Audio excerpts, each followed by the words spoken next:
Hello everyone, it's Shane Kanto, your Wasteland reviewer, and I'm here to review The Bricklayer, which is a new action thriller from director Renny Harlin of Die Hard 2 fame, and Cliffhanger, Cutthroat Island, all those fun films. And this film focuses on an ex-CIA operative, Aaron Eckhart, who's dragged back into the job by a former colleague, played by Clifton Collins Jr., must team up with Nina Dobrev's character. And of course they don't get along, and he must figure out a conspiracy going on with a journalist being murdered and the CIA being tapped for it.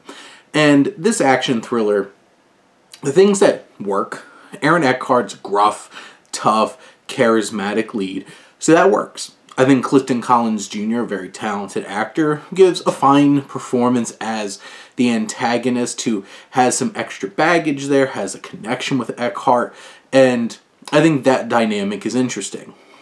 I think the action, honestly, pretty solid. There's some interesting fight choreography, sequences, shootouts, stuff like that. But a lot of the rest of the film doesn't really live up to that. The plot's overly convoluted. This hour and 50-minute movie falls into that pesky fourth act kind of structure that it's just like, why do we need another act here when it's just a very obnoxious plot twist that you see come a mile away to set up something more than just the ending that you got. I don't really think Eckhart and Dobrev have great chemistry, and we're supposed to buy into this odd couple falling for each other, of course, and that's just a weak part of the film. And then there's also like little details that really stick out and don't really work about the film. Like there's a whole sequence, and this shows how low budget and rickety this film is. There's a whole sequence of Eckhart and Dobrev having a conversation in a car, and it's so obvious that they're sitting in a fake car with CGI in the background.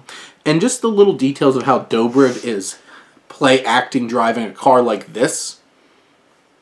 Not moving hands for like half the scene, and then it looked like maybe Harlan's like, you have to pretend you're driving. And then be like...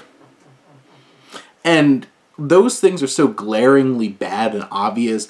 There's bad special effects moments. It's just one of those kinds of things where there are some good elements here, but then it just feels like your run-of-the-mill kind of schlocky action thriller that you see straight to VOD in January, which this film is. But in the end, it does have some good elements. I think Aaron Eckhart and Clifton Collins Jr. deserve better. And even Tim Blake Nelson, whose character is very much a cliche, but, you know, he's a talented actor too.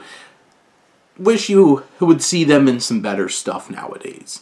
But those are my thoughts on The Bricklayer. Let me know what you think, and let's talk some movies. But thank you as always for tuning in and supporting your Wasteland reviewer.